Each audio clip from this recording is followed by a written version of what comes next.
Bismillahirrahmanirrahim. Assalamualaikum everyone. How are you all? I hope you all are fine.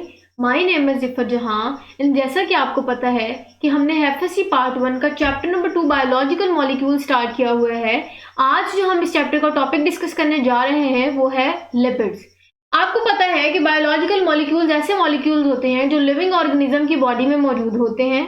ठीक है, अगर हम इनकी नेचर को डिस्कस करें तो बायोलॉजिकल मॉलिक्यूल्स दो नेचर के होते हैं, इनऑर्गेनिक इन नेचर भी होते हैं और ऑर्गेनिक इन नेचर भी होते हैं। इनऑर्गेनिक में बेटा हमने डिस्कस किया, कार्बन को डिटेल से डिस्कस किया और वाटर को डिटेल से डिस्कस किया।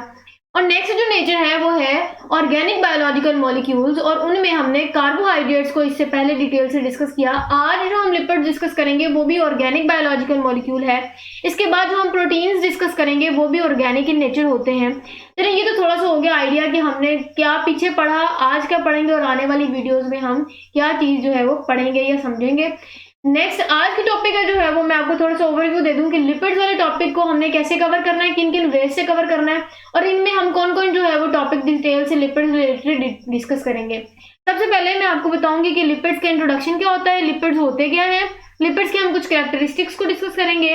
फिर हम इंशाल्लाह आज ही लिपिड्स के क्लासिफिकेशंस को भी डिटेल से पढ़ेंगे जो कि है असाइलग्लिसरोल्स, वैक्सीज, फॉस्फोलिपिड्स, टर्पेनोइड्स। इन चारों को हम डिटेल से इनके कुछ स्ट्रक्चर्स, इनकी कैरेक्टरिस्टिक्स, इनके अंदर जितने भी इंपॉर्टेंट इनके आपके अंदर बुक में स्ट्रक्चर्स डिस्कस किए होंगे वो डिटेल से डिस्कस करेंगे। और इस टॉपिक के लास्ट में हम इंपॉर्टेंस ऑफ लिपिड्स को डिटेल से डिस्कस करेंगे। मैंने आपको स्टार्ट से भी बताया था कि हमने जो बायोलॉजिकल मॉलिक्यूल्स पढ़ने हैं एक्चुअली हमने उनको पढ़ना इस वे से है कि हम लोग चेक करें कि उन बायोलॉजिकल मॉलिक्यूल्स के यूजफुल इफेक्ट्स क्या हैं हमारी बॉडी में होते हुए। क्लियर है? लिपिड्स का आइडिया होगा कि हमने आज के लिपिड्स रिलेटेड टॉपिक को कैसे स्टडी करना है। चले मूव ऑन करते हैं अपनी स्लाइड पे जो कि है लिपिड्स। आज हमने लिपिड स्टार्ट करना है डिटेल से। सबसे पहले आप लिपिड्स की जो है वो डेफिनेशन पढ़ेंगे हम, फिर जो है जैसे जैसे फर्दर हम प्रोसीड करते जाएंगे पॉइंट्स वैसे वैसे मैं उनकी डिटेल आपके साथ शेयर करती जाऊंगी। सबसे पहले मैं पॉइंटर ऑन कर लूं ताकि कुछ चीजें जो हाईलाइट करने वाली हुई मैं आपको हाईलाइट कर दूं। देखिए कह रहे हैं कि जी heterogeneous group of non polar. अब हेट्रोजीनस ग्रुप पहले समझे कि हेट्रोजीनस क्या होता है। दो किस्म की बेटा नेचर। जब मैं आपको कार्बोहाइड्रेट्स की क्लासिफिकेशन पढ़ा रही थी और जब मैंने आपसे पॉलीसेकेराइड्स डिस्कस किए तब मैंने आपको बताया था कि पॉलीसेकेराइड्स जो होते हैं वो दो टाइप्स के होते हैं, कोई होमो और पॉलीसेकेराइड्स होते हैं, कोई हेट्रोपॉलीसेकेराइड्स होते हैं। जब मैंने होमो का वर्ड यूज किया था तो मैंने कहा था कि वो ऐसे पॉलीसेकेराइड्स होते हैं जिनमें सेम मोनोमर्स अटैच होते हैं। इसी तरह हेट्रो में different types of monomers attach होते हैं और तब जो पॉलीसेकेराइड्स बनते हैं उनको हम हेट्रो जो है वो पॉलीसेकेराइड्स बोलते हैं। सेम आज लिपिड्स में हेट्रो वर्ड यूज किया हुआ है। हेट्रो का मतलब ये है कि डिफरेंट मॉलिक्यूल्स या डिफरेंट टाइप ऑफ मॉलिक्यूल बेटा जब अटैच होंगे और तब जो बायोलॉजिकल मॉलिक्यूल बनेगा उनको हम लिपिड्स कहते हैं। पहला पॉइंट डिस्कस कर लिया इसका हमने, इसकी क्लियर हो गई आपको इसकी कैरेक्टरिस्टिक्स के भाई इसमें कुछ हेट्रोजीनियस नेचर के या डिफरेंट आप कह सकते हैं या मॉलिक्यूल्स अटैच करेंगे तब ये मॉलिक्यूल बायोलॉजिकल मॉलिक्यूल लिपिड बनेगा।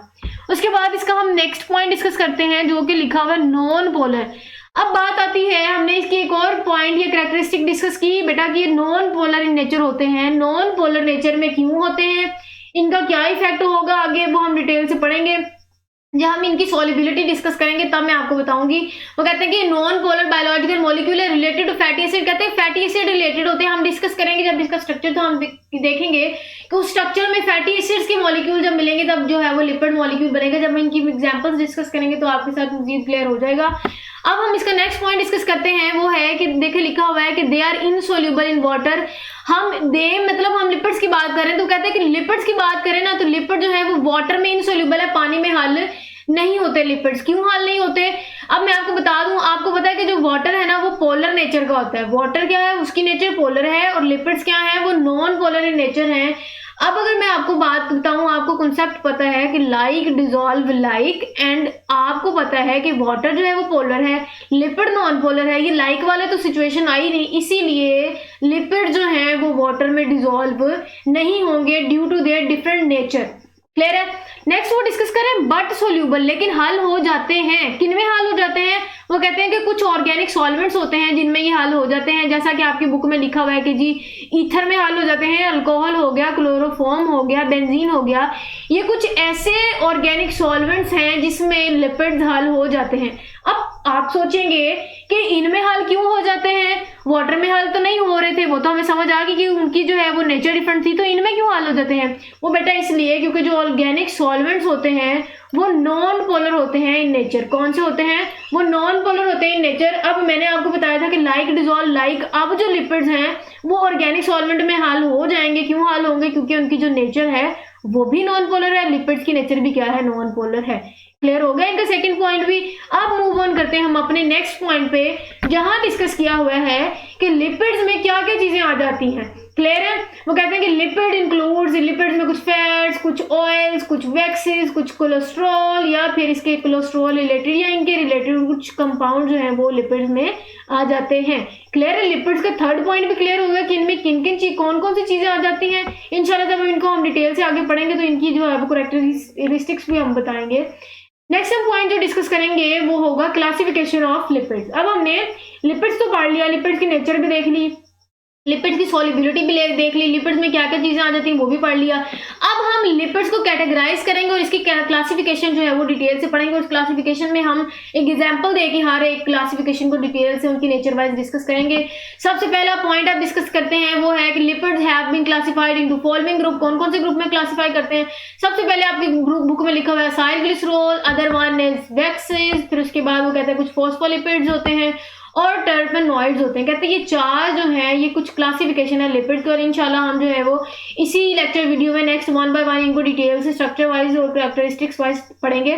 लास्ट पॉइंट वो एमसीक्यूज रिलेटेड है। कहते हैं कि जो कुछ स्फिंगोलिपिड्स और ग्लाइकोलिपिड्स ऐसे हैं जो इंपॉर्टेंट ग्रुप हैं, लिपिड्स के इंपॉर्टेंट ग्रुप माने जाते हैं। एमसीक्यूज पॉइंट ऑफ व्यू से आप उससे पूछ सकते हैं कि what are the important groups of lipids. तो आपको पता होना चाहिए कि स्फिंगोलिपिड्स या ग्लाइकोलिपिड्स ऐसे हैं जो इंपॉर्टेंट ग्रुप माने जाते हैं किनके? लिपिड्स के। क्लियर है? एमसीक्यूज भी क्लियर हो गया, मैंने हाईलाइट भी कर दी एमसीक्यूज है। नेक्स्ट जो हमने इसकी फर्स्ट क्लासिफिकेशन डिस्कस करनी है डिटेल से वो होगा बेटा असाइल ग्लिसरॉल्स को। अब मैं आपको थोड़ा सा हिंट दे दूंगी, आप आइडिया दे दूं कि असाइल ग्लिसरॉल्स होते क्या हैं। तो मैं आपको बता दूं कि जी असाइल ग्लिसरॉल का जब हम स्ट्रक्चर्स देखेंगे ना तो हम देखेंगे कि उनमें कुछ ईस्टर डिस्कस करेंगे और ग्लिसरॉल हम कुछ एसिड, कुछ फैटी एसिड्स डिस्कस करेंगे, और इसके स्ट्रक्चर में हम कुछ जो है वो फैटी एसिड्स में फिर हम एग्जांपल्स भी ले लेंगे। अल्कोहल में मैं आपको फिर एग्जांपल दे के जो है वो बताऊंगी। तो अगर सिंपल असाइल ग्लिसरॉल की हम डेफिनेशन करें ना तो हम कहते हैं कि ये जो है ना ये ester of fatty acids and glycerols होते हैं। अब बात आती है ईस्टर क्या होता है मैं आपको वो बताऊंगी, फैटी एसिड्स क्या होते हैं वो बताऊंगी एग्जांपल के साथ, तो ग्लिसरॉल क्या होते हैं वो बताऊंगी। एक हिंट दे दूं कि ग्लिसरॉल जो होता है ना उनको हम अल्कोहल ही कहते हैं। हम जैसे जैसे पढ़ते जाएंगे आपको क्लियर होता जाएगा। वो कहते हैं कि most widely spread acyl glycerol. अब असाइल ग्लिसरॉल में अगर हम एग्जांपल डिस्कस करें कि सबसे ज्यादा जो है वो मौजूद होने वाला असाइल ग्लिसरॉल कौन सा है, तो आपको पता होना चाहिए कि जी जो ट्राई असाइल ग्लिसरॉल है वो सबसे ज्यादा पाया जाने वाला असाइल ग्लिसरॉल है। Again MCQ point of view से इंपॉर्टेंट है ये लाइन। कह रहे हैं कि हम ट्राई असाइल ग्लिसरॉल को ही ट्राइग्लिसराइड्स भी कहते हैं और इन्हीं को हम न्यूट्रल लिपिड्स भी कहते हैं। अब आपका एमसीक्यू आ सकता है कि व्हाट इज न्यूट्रल लिपिड्स, नीचे आपको जो है वो ऑप्शंस दे दें तो आपको पता होना चाहिए कि ट्राइग्लिसराइड्स या ट्राई असाइल ग्लिसरॉल को ही हम न्यूट्रल लिपिड्स माना जाता है। और ये जो न्यूट्रल लिपिड्स हैं ये असाइल ग्लिसरॉल की ही टाइप है या असाइल ग्लिसरॉल में ही आ जाते हैं, और ये कुछ ऐसे हैं जो नेचर वाइज बहुत वाइडली स्प्रेड हैं। क्लियर है? नेक्स्ट हम इसके कुछ डेफिनेशन, प्रॉपर जो डेफिनेशन है वो हम इसकी पढ़ लेते हैं। कहते हैं हम केमिकली बात करेंगे, स्ट्रक्चर की बात करेंगे, असाइल ग्लिसरॉल में क्या क्या चीजें आ जाती हैं। वो कहते हैं कि इनमें तीन चीजें मौजूद होती हैं। नंबर वन कहता है कि इसमें ईस्टर आ जाएंगे। ईस्टर क्या होगा हम इसकी जब नेक्स्ट डेफिनेशन और जब मैं आपको एग्जांपल बताऊंगी तो आपको पता होगा कि ईस्टर क्या होता है, ईस्टर कैसे बनता है वो तब मैं आपको बताऊंगी। फिर कहता है कि इसमें एक तो केमिकली देखा जाए तो इसमें ईस्टर मौजूद होता है, कुछ फैटी एसिड्स मौजूद होते हैं कि फैटी एसिड की मैं एग्जांपल के साथ बताऊंगी, और तीसरा वो कह रहा है कि इसमें जो चीज होती है वो तीसरे नंबर पे होती है अल्कोहल। क्लियर है बेटा? केमिकली असाइल ग्लिसरॉल तीन चीजों से मिलके बनता है। आप कह सकते हैं acyl glycerol is composed of esters of fatty acids and alcohol. Again अब हम डिस्कस करते हैं ईस्टर क्या होता है। ईस्टर्स की बात करें ना तो बेटा ईस्टर एक ऐसा कंपाउंड होता है जो केमिकल रिएक्शन के बाद बनता है, और वो कौन सा केमिकल रिएक्शन है या वो केमिकल रिएक्शन किन के दौरान होता है? वो केमिकल रिएक्शन जब अल्कोहल और एसिड के दौरान होगा तब जो हमें कंपाउंड मिलता है ना हम उस कंपाउंड को कहते हैं ईस्टर, और ये कंपाउंड बनने के रिजल्ट में वाटर मॉलिक्यूल रिलीज होगा। ये तो हमने बात कर ली कि ईस्टर बनता कैसे। जब मैं आपको इसकी एग्जांपल पढ़ाऊंगी तो आपको ईस्टर जो है वो मजीद क्लियर होगा। एग्जांपल देख लें, आपकी बुक में उन्होंने एथेनॉल की एग्जांपल दी है। उन्होंने ये जो अल्कोहल है ये एथेनॉल अल्कोहल है, और एसिटिक एसिड हमने कहा था ना कि इसमें फैटी एसिड भी आ जाता है। अल्कोहल हमने डिस्कस कर लिया क्या होता है, हमने एथेनॉल ले लिया। दूसरी बात हमने एसिड कौन सा ले लिया, हमने ले लिया, चलें जी, हमने एसिटिक एसिड भी ले लिया। अब हमने तीसरा जो इसकी सेटिस्फाइड करने के, इसके जो केमिकली सेटिस्फेक्शन के लिए हमें जो थर्ड चीज चाहिए वो चाहिए ईस्टर। अब हमने ईस्टर बनाना है, और आपको पता है ईस्टर क्या है बेटा, ईस्टर ऐसा कंपाउंड है जो कि केमिकली रिएक्शन के रिजल्ट में आता है। वो केमिकल रिएक्शन किसके दौरान होता है, अल्कोहल और एसिड। ले लिया हमने अल्कोहल एथेनॉल, हमने एसिड भी ले लिया, एसिटिक एसिड ले लिया। अब बेटा उसके रिजल्ट में जो कंपाउंड बनना था हमने कह दिया था वो ईस्टर है, और उसके रिजल्ट में हमने कहा कि वाटर मॉलिक्यूल रिलीज होगा। और ये देख रहे हैं आप, वाटर मॉलिक्यूल यहाँ से क्या हो रहा है, यहाँ से वाटर मॉलिक्यूल रिलीज हो रहा है।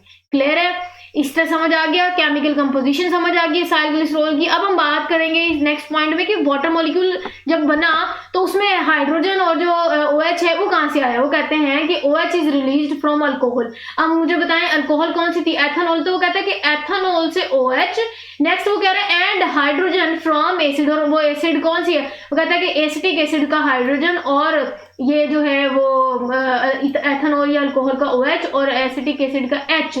ये जब आपस में मिलेंगे, इनके मिलने के बाद क्या बनेगा बेटा, वाटर बनेगा। और वाटर जो है वो इसके रिजल्ट में हमने कह दिया कि रिलीज हो गया। क्लियर है, सारा क्लियर हो गया ऐसी असाइल ग्लिसरॉल। अब हम जो है नेक्स्ट पॉइंट डिस्कस करते हैं, वो है कि the fatty acids are one of the most important component of triglycerides. ये ट्राइग्लिसराइड्स हमने डिस्कस किया ना, एक्चुअली असाइल ग्लिसराइड को ही डिस्कस किया। वो कहता है कि ट्राइग्लिसराइड की अगर हम बात करें तो ये जो फैटी एसिड्स हैं वो बहुत इंपॉर्टेंट कंपोनेंट जो है वो इसका रखते हैं। अब जब मैं इसका स्ट्रक्चर मजीद क्लियर करूंगी तो आपको इसका मजीद क्लियर हो जाएगा। मैंने आपको हम लिपिड ही पढ़े, और लिपिड की फर्स्ट क्लासिफिकेशन को पढ़े हैं जो कि था असाइल ग्लिसराइड। उसमें हमने बात डिस्कस कर दी कि इसमें 3 चीजें आ जाती हैं। नंबर 1 हमने कहा था एसिड आ जाता है, अल्कोहल आ जाता है और ईस्टर आ जाता है। क्लियर है, और ये जो एग्जांपल आप देख सकते हैं अपनी स्क्रीन पे वो है ट्राई असाइल ग्लिसरॉल की। अब हमने ट्राई जो है वो ग्लिसरॉल को बनाना है, कैसे बनाना है, उसकी क्या क्या चेंजेस आएंगे, उसमें बॉन्ड कौन सा बनेगा, हम जो है वो डिटेल से मैं आपको बताती जाती हूँ। सबसे पहले आप देख रहे हैं ये हमने 3 जो है वो फैटी एसिड्स लिए। अब कौन से 3 फैटी एसिड्स हैं वो मैं आपको बता दूं। हमने लिया कार्बोक्सिलिक एसिड लिया, ठीक है, एसिड ही है ना बेटा, वो भी फैटी एसिड्स है ना। तो फैटी एसिड में मैंने आपको बता दी स्पेसिफिकली हमने कौन सा फैटी एसिड लिया। हमने ले लिया बेटा हमने कार्बोक्सिलिक एसिड ले लिया। कार्बोक्सिलिक एसिड लेने के बाद मैंने कहा था नेक्स्ट जो इसकी केमिकल कंपोजिशन में असाइल ग्लिसरॉल में एसिड आ जाता है, सॉरी अल्कोहल आ जाता है। अल्कोहल कौन से हमने ली, हमने अल्कोहल ले ली जी ग्लिसरॉल। अब जो हमने बनाना है ना बेटा, ईस्टर बनाना है, ठीक है। वो ईस्टर कैसे बनेगा, और ईस्टर बनने के बाद रिजल्ट में ट्राई असाइल ग्लिसरॉल कैसे बनता है, वाटर मॉलिक्यूल कैसे रिलीज हुआ, किन किन से H और OH रिलीज हुआ, वो सारी चीजें जो है वो मैं आपको बताती हूँ। सबसे पहले हमने ले लिया, जो हमने कह दिया जी हमने 3 कार्बोक्सिलिक एसिड ले लिया। उसके बाद मैं आपको अगर ये बात बताऊँ ना, ये R क्या है, और अगर हम बात करें ये R कौन सा है, तो ये जो R है ना बेटा ये अल्काइल ग्रुप इनको बोलते हैं, ठीक है। ये अल्काइल, इनके साथ आप कोई भी अल्काइल चेन जोड़ सकते हैं, इसलिए R जो है वो अल्काइल चेन को रिप्रेजेंट करता है। उसके बाद हमने कह दिया कि जी ये कार्बोक्सिलिक ग्रुप है। हमने अल्कोहल भी ले ली। अब हमने जो है आप यहाँ देख सकते हैं कि यहाँ हल्का हल्का मार्क भी किया हुआ कि H और OH जब कंबाइन करेगा तो 1 ये एक कार्बोक्सिलिक ग्रुप है, ये दूसरा है, ये तीसरा एसिड है। तो इन तीनों में से जब रिलीज होगा तो वाटर मॉलिक्यूल कितने रिलीज होंगे, 3 वाटर मॉलिक्यूल रिलीज होंगे। अब जब यहाँ से बेटा 3 वाटर मॉलिक्यूल रिलीज हुए तो बाकी बच क्या गया, यहाँ भी ऑक्सीजन बच गया, यहाँ भी ऑक्सीजन बच गया और यहाँ भी ऑक्सीजन बच गया। तो बेटा ईस्टर बॉन्ड आप डिस्कस कर सकते। अब हमने ईस्टर बॉन्ड बनाना है और अब हमने ईस्टर बॉन्ड को डिस्कस करना है। आपको याद होगा जब हमने कार्बोक्सिलिक ग्रुप जो मैंने आपको कार्बोहाइड्रेट्स डिटेल से डिस्कस किए थे, उसमें जो हमने लिंकेज डिस्कस की थी वो ग्लाइकोसिडिक लिंकेज थी। क्लियर है। अल्कोहल जो उससे पहले जो हमने कार्बोहाइड्रेट्स पढ़ी उसमें कौन सी थी बेटा लिंकेज, उसमें हमने पढ़ी थी लिंकेज की ग्लाइकोसिडिक लिंकेज, ठीक है। आज जो हमने लिपिड्स पढ़ने हैं उसमें जो लिंकेज है वो ईस्टर बॉन्ड बनेगा या ईस्टर लिंकेज होगी, ठीक है। अगेन यहाँ से जब वाटर मॉलिक्यूल रिलीज हुआ तो पीछे ऑक्सीजन बच गया, तो हमने कहा कि जी ये कार्बोक्सिलिक एसिड और ग्लाइसरॉल के दरमियान ऑक्सीजन तो था, वो कंबाइन किया और उन्होंने बॉन्ड बना दिया। कौन सा बॉन्ड बना दिया बेटा, उन्होंने ईस्टर बॉन्ड बना दिया। क्लियर है, ईस्टर बॉन्ड बन गया, वाटर मॉलिक्यूल रिलीज हुआ। अब इस टाइप का जो स्ट्रक्चर होगा जो कि कॉम्बिनेशन होगा 3 चीजों का, जिसमें बेटा एसिड भी आ गया, ठीक है, 1 2 3 ये एसिड ही है ना, एसिड भी आ गया जिसमें ये ऑक्सीजन है और ये बॉन्ड है, ये कौन सा बॉन्ड है, ईस्टर भी आ गया। और तीसरी जगह आपको पता है कि क्या अटैच हुए है, अल्कोहल अटैच हुई है। तो ये तीनों जो है पता है कंपोजिशन है किसकी, असाइल ग्लिसरॉल की। हम ट्राई असाइल ग्लिसरॉल डिस्कस कर रहे हैं इसीलिए क्योंकि इसमें 3 जो है वो मॉलिक्यूल अटैच करके जो मॉलिक्यूल बना उसको हम ट्राई असाइल ग्लिसरॉल बोल रहे हैं। आई होप आपको क्लियर हो गया होगा इसका स्ट्रक्चर।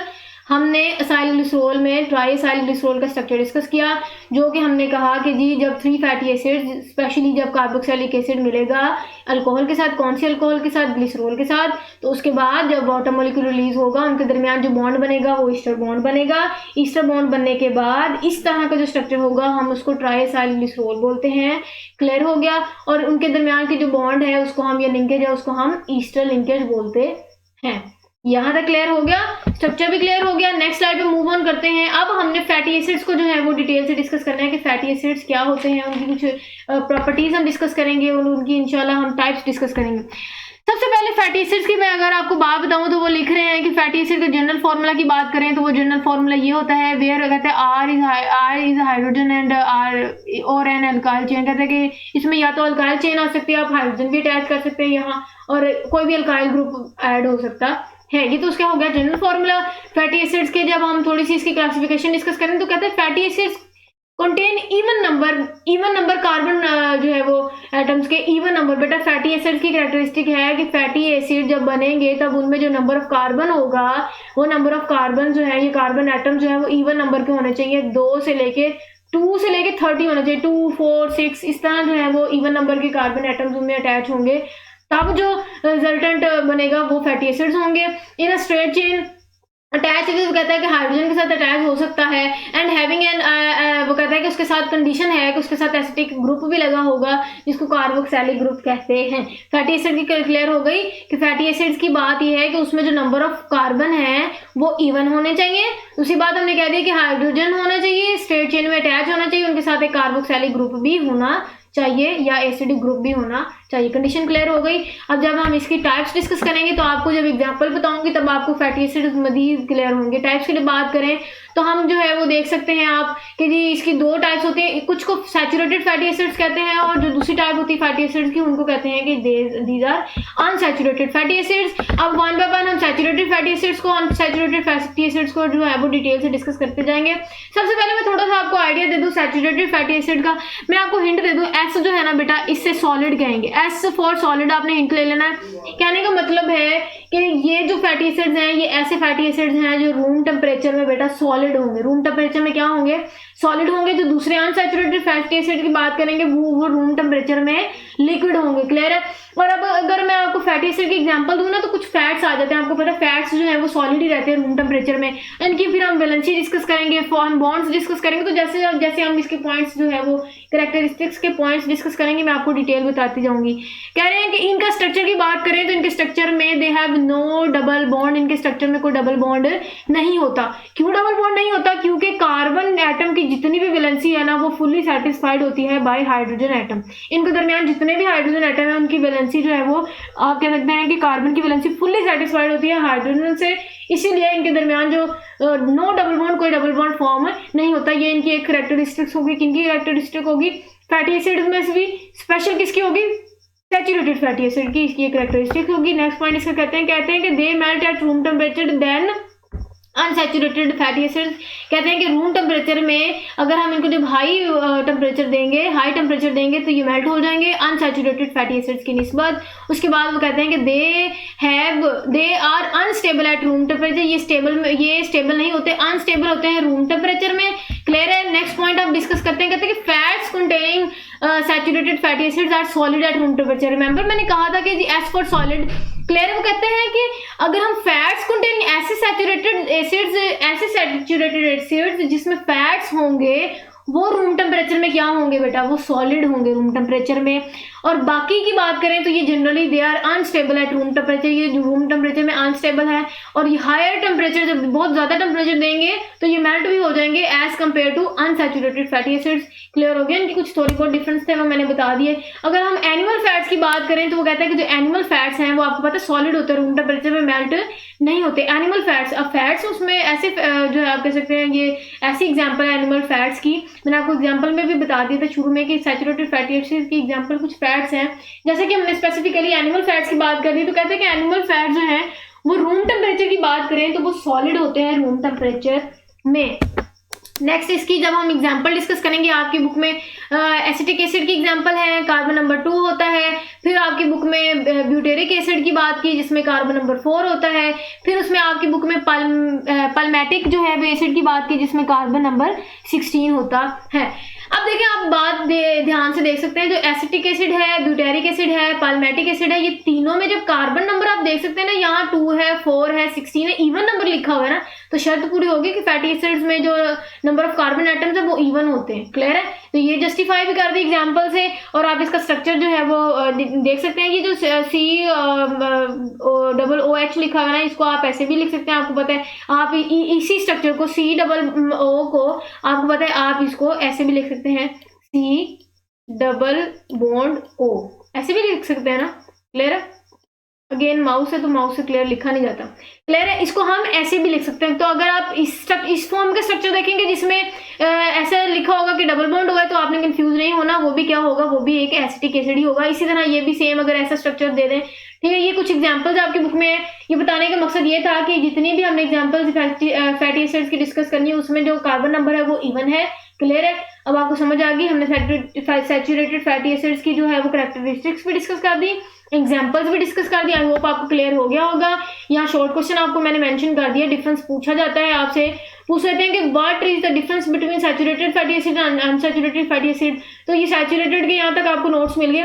मेरी कोशिश यही होती है कि मैं आपको परफेक्ट और इजी नोट्स प्रोवाइड कर दूं, ताकि आपके जो है वो नोट्स भी मिल जाए, आपको लेक्चर भी मिल जाए, और आपके एमसीक्यूज भी आपके जो है वो ऑलरेडी मैं बना देती हूँ। तो ये काफ़ी आपके लिए हेल्पफुल इंशाल्लाह जो है वो मेरी वीडियोज़ होंगी। चले, सैचुरेटेड मैंने आपको बता दिया फैटी एसिड कैसे होते हैं। अनसैचुरेटेड फैटी एसिड्स को हम डिस्कस करते हैं। बेटा ये उससे ऑपोजिट होगा, तो जब वो पढ़ लिया तो ये जो है हम पढ़ेंगे तो आपको याद करना बहुत आसान हो जाएगा। अगर हम इसकी बात करें तो कहते हैं कि दे कंटेन 1 और मोर डबल बॉन्ड। कहते हैं कि इसमें, अब उसमें लिखा था नो डबल बॉन्ड, क्योंकि उनकी जो कार्बन की वैलेंसी है वो फुली सेटिस्फाइड हो जाती थी बाय हाइड्रोजन एटम। कहते हैं इसमें नहीं होती, तो जाहिर है इसमें डबल बॉन्ड है। कितने डबल बॉन्ड है? वो कहते हैं जरूरी नहीं कि एक हो, एक से ज्यादा डबल बॉन्ड भी इनके स्ट्रक्चर में मौजूद हो सकता है। और मैक्सिमम कितने डबल बॉन्ड हो सकते हैं? वो कहते हैं कि अप टू 6 डबल बॉन्ड। ज्यादा से ज्यादा किसी अनसैचुरेटेड फैटी एसिड के एग्जाम्पल में जो डबल बॉन्ड देखे जाते हैं वो मैक्सिमम 6 डबल बॉन्ड्स होते हैं। एग्जाम्पल जब मैं डिस्कस करूंगी तो हम इसका एग्जाम्पल जो है वो डबल बॉन्ड के साथ ही डिस्कस करेंगे। वो कहते हैं कि they melt at room temperature. अगर हम इसको लोअर टेम्परेचर पे, अच्छा ये मेल्ट भी हो जाते हैं रूम टेम्परेचर पे, कहते हैं कि they melt at much lower temperature. अगर हम इनको बहुत कम टेम्परेचर भी देना तो ये मेल्ट हो जाते हैं, जल्दी मेल्ट होने वाले जो है फैटी एसिड्स होते हैं। अगर हम बात करें, वो आपने पीछे पढ़ा होगा, वहां था कि fats containing unsaturated fatty acids are usually liquid. पीछे हमने पढ़ा था कि fats containing saturated fatty acid वो सॉलिड थे, इसलिए मैंने आपको पहले हिंट दे दिया कि सैचुरेटेड का एज फॉर सॉलिड। क्लियर है? वो कहते हैं कि अनसैचुरेटेड फैटी एसिड्स के अगर उनमें फैट्स भी मौजूद होना तब भी वो क्या होते हैं, वो रूम टेम्परेचर में लिक्विड ही होते हैं। And are said to be oils, और इनकी जो एग्जांपल्स हैं वो ऑयल है। यही फर्क है आके आपने देखा होगा कि अगर आपने देखा होगा ऑयल है ना, वो किसी भी रूम टेम्परेचर में आप रख दो, वो ऑयल जो है वो आपको पता है कि आप वो लिक्विड फॉर्म में ही रहता है। तो ये जो ऑयल्स है ना वो आप माइंड में रख लीजिएगा, तो आपको इनकी कैरेक्टरिस्टिक्स याद करना आसान हो जाएगी। जब आप अनसैचुरेटेड की जगह माइंड में ऑयल रख लेंगे ना कि ऑयल ये ऐसे ऐसे होते हैं, ऐसे ऐसे होते हैं, तो आपको याद करना आसान होगा कि जो ऑयल है वो लिक्विड होते हैं रूम टेम्परेचर में। तो आपको पता चल जाएगा कि अनसैचुरेटेड फैटी एसिड्स भी रूम टेम्परेचर में क्या होते हैं, लिक्विड होते हैं। इनको बहुत ज्यादा कम टेम्परेचर भी दें तो ये मेल्ट हो जाते हैं। क्लियर है? नेक्स्ट हम इसके पॉइंट डिस्कस करते हैं। कहते हैं most of the plant fats are lipids. कहते हैं कि बहुत सारे प्लांट फैट्स की बात करें तो वो लिपिड्स होते हैं। जब लिपिड्स होते हैं तो इसका मतलब कि वो किसकी एग्जांपल में आ रहे हैं, वो अनसैचुरेटेड फैटी एसिड्स। कहने का मतलब है, हम कह सकते हैं कि कुछ प्लांट फैट्स ऐसे होते हैं जो unsaturated fatty acids in nature होते हैं। क्यों? क्योंकि वो लिक्विड होते हैं। इसी तरह हमने पीछे प्लांट फैट डिस्कस किया, पीछे हमने एनिमल फैट्स डिस्कस किया था जो सैचुरेटेड थे। क्यों? क्योंकि वो सॉलिड होते हैं। चलो जी, नेक्स्ट पॉइंट इसकी एग्जांपल्स डिस्कस करेंगे। उसमें अब आपको पता है कि इसकी एग्जांपल में मैंने आपको बताया था कि डबल बॉन्ड आ जाएगा। क्या बताया था? डबल बॉन्ड आ जाएगा। अब हम इसमें जो एग्जांपल लेंगे ना, वो बेटा आपकी बुक में लिखा हुआ है ओलिक एसिड हम लोग डिस्कस करेंगे। ओलिक एसिड में कार्बन वो कहता है कि 18, जब आप यहाँ से यहाँ तक काउंट करेंगे तो कार्बन जो है वो 18 होगा। हमने 18 कार्बन, अगेन 18 बेटा नंबर क्या है, इवन नंबर है ना। तो हमने कहा था कि फैटी एसिड जो है वो ऐसे एसिड्स हैं या ऐसे फैटी एसिड्स हैं जिनकी कैरेक्टरिस्टिक्स क्या है कि उनमें जो कार्बन नंबर होगा ना वो इवन होगा। अब मैंने जितनी भी एग्जांपल्स आपके सामने डिस्कस की, हमने एसिटिक एसिड को डिस्कस किया था, ब्यूटेरिक एसिड को डिस्कस किया था, पल्मेटिक एसिड को डिस्कस किया था, उनमें जो कार्बन नंबर थे वो क्या था, 2, 4 एंड 16, तो वो सारे क्या थे, इवन नंबर इन नेचर थे। इसी तरह हमने ओलिक एसिड डिस्कस करना है, वो भी इवन नंबर है। लेकिन हम अनसैचुरेटेड फैटी एसिड में डिस्कस कर रहे हैं, तो जाहिर है हमने उसमें क्या कैटेगरी देखनी है, हमने देखना है उनमें क्या होगा बेटा, उनमें डबल बॉन्ड होगा। अब वो डबल बॉन्ड आप यहाँ इसके स्ट्रक्चर में देख सकते हैं। स्ट्रक्चर में डबल बॉन्ड आया तो आप समझ आइएगा ये कौन सा फैटी एसिड है, unsaturated fatty acid. Fatty acids की भी हमने दो कैटेगराइज कर दिया ना, उनको भी दो कैटेगरी में हमने उनको कह दिया कि दो कैटेगरी में होते हैं, ये सैचुरेटेड भी होते हैं नेचर और अनसैचुरेटेड। सैचुरेटेड की एग्जांपल आप देखेंगे ना तो उनमें कोई डबल बॉन्ड नहीं, जिस एग्जांपल में ये जिस स्ट्रक्चर में आपको डबल बॉन्ड नजर आ जाएगा आप समझ आइएगा कि ये जो फैटी एसिड है ये अनसैचुरेटेड इन नेचर है, क्योंकि हमने कैरेक्टरिस्टिक डिस्कस कर ली कि उनमें डबल बॉन्ड होता है।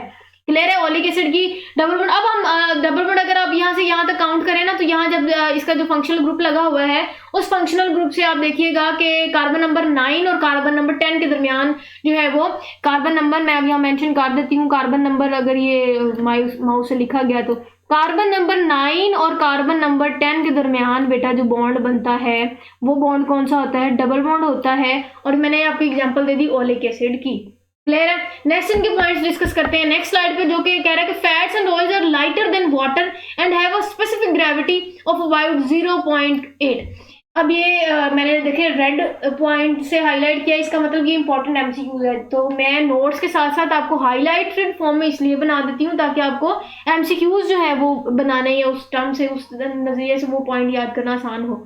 अच्छा जी, अब वो कहते हैं कि एक बात बताएं, अगर आपको आपने देखा होगा कि पानी में ना आप वाटर या ऑयल ऐड करो ना, फैट्स या ऑयल्स, तो वो डिजोल्व नहीं होते, वो ऊपर ही तैरते हैं। कोई रीजन है क्यों? हालांकि पानी तो बहुत ज्यादा हैवी होता है और जो ऑयल है वो बहुत ज्यादा लाइटर इन नेचर होते हैं। वो कह रहे हैं क्यों, क्योंकि वो कहते हैं कि स्पेसिफिक ग्रेविटी होती है। अगर हम वाटर की ग्रेविटी की बात करें ना तो वो कहते हैं कि वाटर की ग्रेविटी ना 1 होती है, वाटर की ग्रेविटी 1 होती है, और जो ऑयल्स की ग्रेविटी तो बहुत कम है, 0.8 है। यही वजह है कि जो ऑयल है वो पानी के ऊपर फ्लोट करेगा और वाटर के अंदर डिसॉल्व नहीं होगा। क्यों? क्योंकि उनकी स्पेसिफिक ग्रेविटी होती है, उनमें खास ग्रेविटी। कितनी ग्रेविटी को पूछ सकते हैं आपसे एमसीक्यू पॉइंट ऑफ व्यू से। यही रीजन है कि ऑयल जो है वो पानी के ऊपर फ्लोट करता है। कहते हैं कि they are not crystalline but some can be crystallized under specific condition. वो कहते हैं कि क्रिस्टलाइन, ये दानेदार नहीं होते, इनका क्रिस्टलाइन नेचर नहीं होती। आपने देखा होगा ऑयल जो है वो बड़े स्मूथ और बहुत ही सॉफ्ट होते हैं नेचर में, लेकिन वो कहते हैं कि कुछ जो है वो क्रिस्टलाइज्ड फॉर्म में भी होते हैं अगर हम उनको कुछ स्पेशल कंडीशंस प्रोवाइड कर दें। अब अगर हम सॉल्युबिलिटी की बात करें, सॉल्युबिलिटी पॉइंट ऑफ व्यू से, तो वो कहते हैं कि हम देखेंगे कि जैसे जैसे नंबर ऑफ कार्बन इंक्रीज करेगा ना तो इनकी मेल्टिंग पॉइंट इंक्रीज करेगा, इनकी फैटी एसिड सॉल्युबिलिटी चेक करेंगे इस पॉइंट ऑफ व्यू से। चलें इसको रीड कर लेते हैं ताकि मैं आपको इसको पढ़ने के बाद एक्सप्लेन कर सकूं। वो कहते हैं कि सॉल्युबिलिटी की बात करें, किसकी solubility of fatty acids to organic solvent के। अगर हमने फैटी एसिड्स को ऑर्गेनिक सॉल्वेंट में अगर हमने इनको डिसॉल्व करना है तो वो कहते हैं कि इनकी अगर हम सॉल्युबिलिटी की बात करें तो कहते हैं कि eight there melting point increase, अगर उनका मेल्टिंग पॉइंट इंक्रीज करें तो with the increase in carbon atom in chain. कहते हैं कि जैसे जैसे अब आप ना समझिए, कहते हैं कि जैसे जैसे नंबर ऑफ कार्बन इंक्रीज करेगा, जैसे फॉर एग्जांपल हमने एसिटिक एसिड में देखा कि 2 था, फिर हमने ब्यूटाइलिक एसिड में देखा तो कार्बन 4 था, पाल्मेटिक एसिड में देखा तो कार्बन 16 था। कह रहे हैं कि जैसे जैसे कार्बन नंबर इंक्रीज करेगा उनका मेल्टिंग पॉइंट भी क्या होगा बेटा, इंक्रीज होगा। ठीक है, जब उनका मेल्टिंग पॉइंट भी इंक्रीज होगा, कार्बन नंबर भी इंक्रीज होगा, तो उनकी सॉल्युबिलिटी डिक्रीज होगी। क्लियर है ये 3 पॉइंट कि उनकी सॉल्युबिलिटी क्या होगी, उसमें डिक्रीज होगी तो जल्दी सॉल्युबल हो जाएंगे। कहते हैं solubility of fatty acid in organic solvent में क्या करेंगे कि देयर मेल्टिंग पॉइंट, अगर उनका मेल्टिंग पॉइंट इंक्रीज करेंगे, कब इंक्रीज करेंगे, जैसे जैसे number of carbon atom chain में बढ़ते जाएंगे, उनको हमें तोड़ने के लिए ज्यादा मेल्टिंग पॉइंट देगा। जब ज्यादा मेल्टिंग पॉइंट हम देंगे तब जो है वो उसकी सॉल्युबिलिटी बनेगी और वो इजीली सॉल्युबल हो जाएंगे। एग्जांपल दी, कहते हैं कि पाल्मेटिक एसिड, पाल्मेटिक एसिड आपको मैंने बताया था कार्बन इसमें 16 होता है, या मेंशन नहीं, मैं मेंशन कर देती हूँ। कार्बन में कितना होंगे, इधर कार्बन जो 16 वाला होता है उसको हम बोलते हैं palmitic acid is much more soluble in organic solvent than butyric acid. अब आप मुझे बताएं कैसे, पाल्मेटिक एसिड में तो कार्बन जो है वो 16 है और ब्यूटेरिक एसिड में कार्बन 4 है, तो कहता है कि जो बड़ा कार्बन है, आप तो इस तरह तो कहेंगे जी पॉलिमेटिक एसिड में तो बहुत बड़ा मॉलिक्यूल है क्योंकि उसमें 16 कार्बन, वो कैसे जो है वो आसानी से सोल्यूबल हो गया। तो मैंने आपको बेटा ऊपर ही पॉइंट बताया कि जैसे जैसे मेल्टिंग पॉइंट इंक्रीज करेगा, कार्बन एटम भी क्या करेगा, इंक्रीज करेगा। जैसे ही जैसे ये इंक्रीज करेगा सॉल्युबिलिटी डिक्रीज होगी, मतलब उसमें हल हो जाएंगे। तो जैसे आप जिस कंपाउंड का जिसम आप देखेंगे ना, एसिड का कार्बन नंबर ज्यादा होगा तो आप देख लीजिएगा कि जितना उसका कार्बन नंबर ज्यादा है इतना ही वो आसानी से जो है वो सोल्यूबल हो जाएगा। किस में सोल्यूबल होगा, ऑर्गेनिक सॉल्वेंट में सोल्यूबल होगा। अगेन ऑर्गेनिक की बात करिए, वैसे तो पानी में तो हल ही नहीं होना, हमने पीछे पढ़ा था एथर हो गया, क्लोरोफॉर्म हो गया, इसमें जो है वो हल हो जाते हैं। और उसमें भी हमने अब एग्जांपल ली थी तो आपको मजीद क्लियर हो जाएगा कि कौन सा पालमेटिक एसिड जिसमें कार्बन नंबर ज्यादा होगा। जब कार्बन नंबर ज्यादा, जब ज्यादा कार्बन एटम है तो हमें ज्यादा जो है वो मेल्टिंग पॉइंट देना पड़ेगा। जब हम इनका मेल्टिंग पॉइंट ज्यादा करेंगे तो जाहिर है उनके अंदर उनकी ब्रेकेज जो है वो ज्यादा जल्दी हो जाएगी और जल्दी से ये क्या हो जाएंगे, ऑर्गेनिक सॉल्वेंट में सोल्यूबल हो जाएंगे। क्लियर हो गया पॉइंट, सोल्यूबिलिटी वाला एग्जांपल के साथ आपको मजीद पक्का हो गया होगा। अब हम जो है वो पालमेटिक एसिड का कितना हमें पॉइंट जो है वो, जो हम टेम्परेचर की बात करेंगे, मेल्टिंग पॉइंट कितना देंगे वो देख लें। कहते फिर the melting point of palmitic acid की बात करें तो 63.1 डिग्री सेंटीग्रेड हम देते हैं एज अगेंस्ट -8। देखें फॉर, कहते हैं कि इसमें कितना काम है, -8 है और देखें हम इसको कितना ज्यादा मेल्टिंग पॉइंट दे रहे हैं पालमेटिक एसिड का। तो जब हम पालमेटिक एसिड को मेल्टिंग पॉइंट उसका बहुत ज्यादा देंगे, ठीक है, जब उसका हम ये चीज इंक्रीज करेंगे, टेम्परेचर इंक्रीज करेंगे तो उसकी सॉल्युबिलिटी भी इंक्रीज करेगी। तो हमने पॉइंट डिस्कस किया, उस पॉइंट को जस्टिफाई करने के लिए हमने एसिड की एग्जांपल भी ले ली, उसमें हमने कार्बन नंबर भी मेंशन कर लिया, उसमें फिर हमने एग्जांपल भी दे दी कि कितना टेम्परेचर देंगे तो वो मेल्ट होगा। कंडीशन सारी पढ़ ली तो आपको जो है वो इसकी फैटी एसिड की सॉल्युबिलिटी भी क्लियर होगी। ये आप temperature MCQs point of view से डिस्कस कर लीजिएगा, इसको देख लीजिएगा। नेक्स्ट बेटा यहाँ तक ही था हमारा फर्स्ट क्लासिफिकेशन जो कि थी असाइल ग्लिसरॉल। नेक्स्ट हमें जो डिटेल से डिस्कस करना है वो है वैक्सीज क्या होते हैं। वैक्सीज की अगर मैं बात करूं ना तो वैक्सीज में हम देखेंगे कि इनमें भी कुछ आप कह सकते हैं कि कंपोजिशन होती है डिफरेंट चीजों की। कौन कौन सी चीजों की हम देखेंगे, अल्कोहल, कीटोन, जब Easter of long chain of fatty acid combine करेंगे तब वैक्सीज होगा।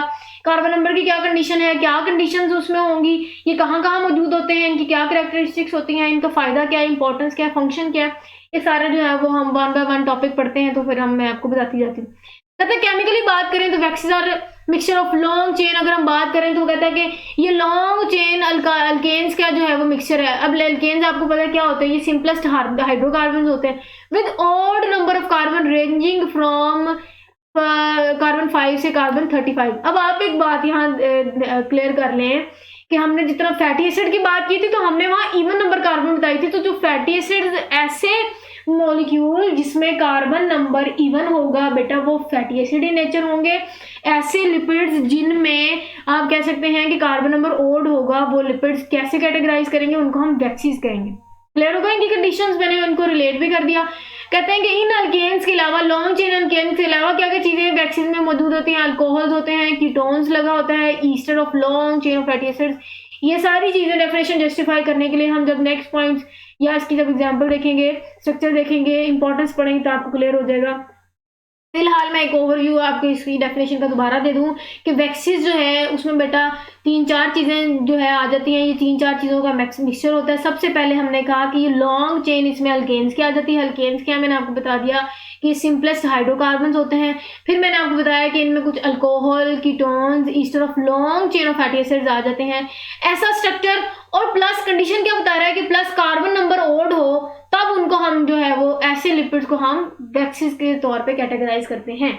इंपॉर्टेंस डिस्कस कर लेते हैं। वैक्सीज की क्या इंपॉर्टेंस है, कहते हैं कि waxes are wide spread as protected coating on fruits and leaves. कहते हैं कि अगर हम बात करें ना वैक्सीज की तो वैक्सीज कहाँ मौजूद होते हैं, तो कहते हैं कि प्रोटेक्टिव कवर, या आप कह सकते हैं कि प्रोटेक्टिव कवरिंग होता है, ये कोटिंग होता है। फ्रूट्स के जो बाहर प्रोटेक्टिव कवरिंग होती है ना उसको हम वैक्सीज कह सकते हैं। लीव्स के बाहर जो कवरिंग होती है प्रोटेक्ट करने के लिए लीव को, वो भी जो है वो वैक्सीज से बनी होती है। क्लियर है इसकी एक इंपॉर्टेंस। दूसरा पॉइंट हम डिस्कस करते हैं, वो कह रहे हैं कि waxes protect plant from water loss and abrasive damage in leaves. अब जैसा कि मैंने आपको बता ही दिया बेटा कि ये वैक्सीज जो है ये लीव्स में किस तौर पे काम कर रहे हैं, किस तरह नजरिए से, वो कहते हैं कि प्रोटेक्टिव कोटिंग के तौर पे काम कर रहे हैं। तो आपको पता है कि जब लीव में ये प्रोटेक्टिव कवरिंग के तौर पे काम करेगा तो ये उनको एक तो अब्रेसिव डैमेज से बचाएगा, नंबर 2 ये वाटर लॉस होने से बचाएगा। कहाँ से वाटर लॉस बचाएगा, लीव्स के सरफेस से। क्यों? क्योंकि लीव्स के सरफेस को प्रोटेक्ट करने के लिए जो कवरिंग है वो किससे बनी होती है? वो वैक्सीज की होती है। क्लियर हो गया? नेक्स्ट पॉइंट हम डिस्कस करते हैं। वो लिखा रहे हैं कि they also provide water barrier for insects, birds and animals such as sheep. कहते हैं कि हमारी अगर हम एनिमल्स की बात करें ना, तो एनिमल्स की ये स्किन के अंदर मौजूद होते हैं वैक्सीन के लेयर। उनका फायदा क्या होता है? वो कहते हैं कि ये वाटर बैरियर के तौर पे काम करता है कि हमारी बॉडी के अंदर वाटर ना ऐड हो जाए। अगर हम ये एनिमल बॉडी या हम लोग या बर्ड्स वाटर में मौजूद हों और उनके अंदर वाटर ही चले जाए तो वो तो फूल जाएंगे और उनका तो पूरा का पूरा आप कह सकते हैं कि मेटाबॉलिज्म डिस्टर्ब हो सकता है या उनका स्ट्रक्चर में डिफरेंसेस आ सकते हैं। तो कहते हैं कि प्लांट्स में ये प्रोटेक्टिव कवरिंग या आउटर कवरिंग में होती है, एनिमल्स में ये अंदर वाली साइड पे इंसुलेशन भी प्रोवाइड करता है, प्लस उनको प्रोटेक्ट करता है। किससे के तौर पे प्रोटेक्ट करता है? वो कहता है कि वाटर बैरियर के तौर पे काम करता है। किस में काम करता है? कुछ इंसेक्ट्स में, बर्ड्स में और एनिमल्स में, सच एज शिप में। क्यों? क्योंकि ये वहाँ उनकी जो अंदर स्किन के अंदर जो वैक्सीज की लेयर होती है वो वहां से वाटर बैरियर के तौर पे पानी को अंदर बाहर होने से बचाती है। वैक्सीज की इंपॉर्टेंस क्लियर हो गई। नेक्स्ट हम देखते हैं कि वैक्सीज का पॉइंट ऑफ व्यू हम मेल्टिंग पॉइंट ऑफ व्यू से देखते हैं। कहते हैं कि वैक्सीज जो होते हैं वो सॉलिड होते हैं। नॉर्मल टेम्परेचर देंगे तो सॉलिड होगा। हाँ, अगर हम उनके टेम्परेचर बढ़ा दें तब वो लिक्विड फॉर्म में कन्वर्ट हो सकते हैं। वैसे नॉर्मली अगर हम बात करें तो वैक्सीज जो होते हैं वो नॉर्मली सॉलिड होते हैं, रूम टेम्परेचर में भी आप कह सकते हैं या नॉर्मल टेम्परेचर में। क्लियर? हाँ, उनका टेम्परेचर हाई करेंगे तब वो जो है वो मेल्ट हो जाएंगे। लास्ट पॉइंट इस वैक्सीज का डिस्कस करते हैं वो है कि इन ह्यूमंस, अगर हम ह्यूमंस की बात करें तो wax is produced by glands. ये ग्लैंड्स में की वजह से प्रोड्यूस होते हैं। कुछ ग्लैंड्स वैक्सीज को प्रोड्यूस करते हैं। इन द आउटर, आपको पता है कि हमारे जो ईयर में भी जो वैक्स प्रोड्यूस होती है, ठीक है, ताकि जो हमें अब वैक्स का भी बहुत ज़्यादा फायदा होता है ताकि बाहर से जो है वो हार्मफुल सब्सटेंसेस अंदर ना चले जाएं या कुछ आप कह सकते हैं छोटे मोटे कीड़े मकोड़े कान में जो है वो ट्रैप ना हो जाए, डस्ट पार्टिकल ट्रैप ना हो जाए। ठीक है, तो ईयर ड्रम जो है वो बड़ा सेंसिटिव पार्ट होता है ईयर को प्रोटेक्ट करने के लिए। तो कहते हैं कि ह्यूमंस बॉडी में भी वैक्सीज जो है वो सिक्रीट होती हैं। वो सिक्रीट कौन करते हैं? वो सिक्रीट ग्लैंड्स करते हैं। जैसा कि हमने अब उनकी अकरेंस बता दी कि आउटर ईयर कैनाल में हमारे ग्लैंड जो है मौजूद, वहाँ वैक्स प्रोड्यूस करते हैं। क्यों? ताकि डस्ट पार्टिकल या मैंने आपको कहा कि जितने भी वाइड से हार्मफुल सब्सटेंसेस हैं उनको प्रोटेक्ट किया जाए। क्यों प्रोटेक्ट किया जाए? ताकि वो प्रिवेंट हो सके, हमारा प्रिवेंट कर, ताकि वो गुजर ना सके, रीच ना हो सके, उनकी कहाँ तक रीच ना हो, उनकी ईयर ड्रम, क्योंकि ईयर ड्रम जो है वो सेंसिटिव पार्ट है ईयर का। वैक्सीज क्लियर हो गया बेटा? हमने वैक्सीज की कंपोजिशन देख ली, हमने वैक्सीज की कुछ इंपॉर्टेंस देखी, प्लांट्स में देख ली कि क्या रोल प्ले करते हैं, हमने एनिमल्स में भी उनका रोल देख लिया और इवन हमने ह्यूमंस में भी वैक्सीज का रोल देख लिया। और ये हमने बता दिया कि जो वैक्सीज हैं ये सेकंड क्लासिफिकेशन है लिपिड्स की। नेक्स्ट हम अपनी नेक्स्ट जो है वो स्लाइड में मूव होने से पहले मैं आपको बता दूं कि short question point of view से भी इंपॉर्टेंट है, पूछा जाता है कि डिफाइंड वैक्सीज एंड आपको वो कह सकते हैं इनकी इंपॉर्टेंस लेके। तो मैंने पूरे के पूरे आपको इजी नोट्स बना दिए, बड़े इंटरेस्टिंग है, आपको दिखने में भी बड़े इंटरेस्टिंग लगेंगे, तो तैयारी करने में जो है वो आसानी हो जाती है। तो ये शॉर्ट क्वेश्चन आपसे पूछा जा सकता है।